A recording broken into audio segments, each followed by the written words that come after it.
स्वागत है दोस्तों आप सभी का आपके अपने चैनल PW पर, जिसमें हम स्टडी कर रहे हैं क्लास 12th और 10th का सिलेबस और स्टडी कर रहे हैं टॉपिक वाइज। आइए थोड़ा सा रिवाइज कर लेते हैं जो हमने कल स्टडी किया था क्लास 12th में,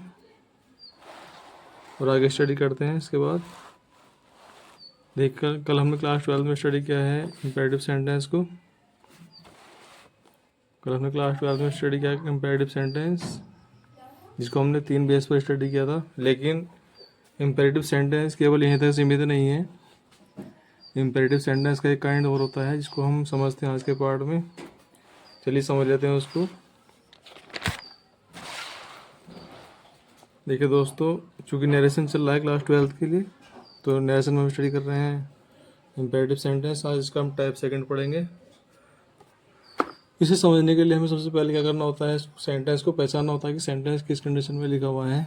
तो मैंने यहाँ पर रूल नोट कर दिया आपको। देखिए रूल फर्स्ट में हमें सेड सेड टू को प्रपोज में चेंज करना है। ये ध्यान रखना आपको कि सेड सेड टू हम प्रपोज में चेंज करेंगे। दूसरा रूल ये है इसका कि इन्वर्टेड कोमास के लिए हम दैट यूज़ करते हैं। और रूल नंबर 3 इसका ये है कि लेटर्स के लिए हम दे शुड और वी शुड यूज़ करते हैं। अब यहाँ पर प्रश्न ये बनता है कि जो दे शुड और वी शुड है उसे हमें कहाँ पर कैसे यूज़ करना है। तो इसके लिए एग्जाम्पल समझते हैं। चलिए, जैसे हमारा एग्जाम्पल है she said to him let us go to market. यहाँ पर सेंटेंस लेट से शुरू होगा, ये इसकी पहचान होती है। और लेट के बाद या तो अस या कुछ और पॉजेसिव हमें देखने को मिलता है, तो इस कंडीशन में हम दे शुड और वी शुड यूज़ करते हैं। यहाँ पर इधर थर्ड पर्सन है और सेड टू के बाद भी थर्ड पर्सन है, तो ऐसी कंडीशन में हम लेट अस के लिए दे शुड यूज़ करेंगे। अब कैसे, देखिए सेड सेड टू के लिए प्रपोज्ड, सब्जेक्ट हमारा सेम वही रहेगा। सेड टू के लिए प्रपोज्ड, ऑब्जेक्ट हमारा सेम रहेगा। कोमा के लिए दैट यूज़ करेंगे हम। और इस लेटर्स के लिए दे शुड, क्योंकि यहाँ पर दोनों थर्ड पर्सन है, स्पीकर भी और लिसनर भी। लेकिन क्या दोस्तों, अगर फर्स्ट पर्सन है तो भी हमें यही करना होता है। तो उसके लिए चलिए समझते हैं नेक्स्ट एग्जाम्पल। तो नेक्स्ट एग्जाम्पल में देखिए मैंने फर्स्ट पर्सन को यहाँ पे लिया है और यहाँ पे थर्ड पर्सन लिया है सेड टू के बाद। यहाँ पर अभी भी लेटर्स ही है, तो इस कंडीशन में हम सेड टू के लिए प्रोपोज्ड, सब्जेक्ट हमारा सेम रहेगा, ऑब्जेक्ट भी सेम रहेगा, कोमा के लिए दैट भी सेम रहेगा। यहाँ पर लेटर्स के लिए हम वी शुड यूज़ करेंगे, केवल इस फर्स्ट पर्सन की वजह से। यहाँ पर फर्स्ट पर्सन हो या सेड टू के बाद फर्स्ट पर्सन हो या उसका प्रोनाउन हो, तो भी हम वी शुड यूज़ करते हैं लेटर्स को हटाने के लिए। अब इसकी नेक्स्ट कंडीशन पे आते हैं। इसकी नेक्स्ट कंडीशन ये है कि इस कंडीशन में हम कोमा के लिए टू यूज़ करते हैं और सेड टू के लिए वही प्रपोज्ड जो हम पहले से यूज़ कर रहे हैं वो करते हैं।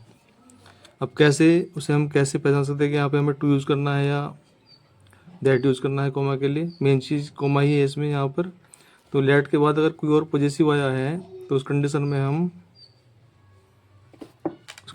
हम दैट यूज़ ना करके टू यूज़ करते हैं कोमा के लिए, और टू के बाद लेट यूज़ करते हैं। लेट के बाद जो पॉजेसिव आएगा वो यूज़ करते हैं चेंज करने के बाद, और बाकी सेंटेंस का जो पार्ट है वो यूज़ करते हैं।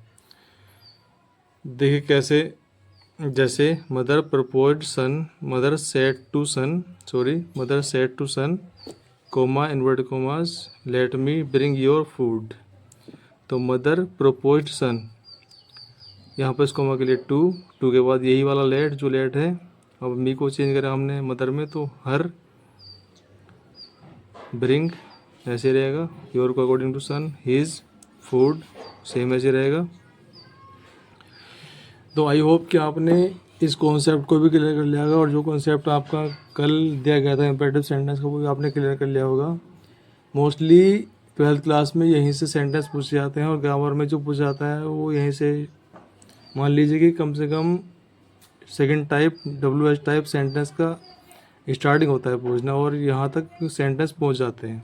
कभी कभी इससे आगे एक्सक्लेमेटरी या और भी जो सेंटेंस है जिनको हम पढ़ेंगे आगे, वहाँ तक भी एग्ज़ाम में आता है। तो उसके लिए मिलते हैं नेक्स्ट वीडियो में। Thank you very much. आज के लिए इतना ही। उम्मीद करते हैं आप अपनी सपोर्ट और अपना प्यार बनाए रखेंगे और हमारे साथ कंटिन्यू बने रहेंगे, और हमारे चैनल पर जुड़ते रहेंगे, और वीडियोज़ को लाइक और चैनल को सब्सक्राइब करेंगे। इसी उम्मीद के साथ मिलते हैं नेक्स्ट वीडियो में। धन्यवाद। Thank you very much.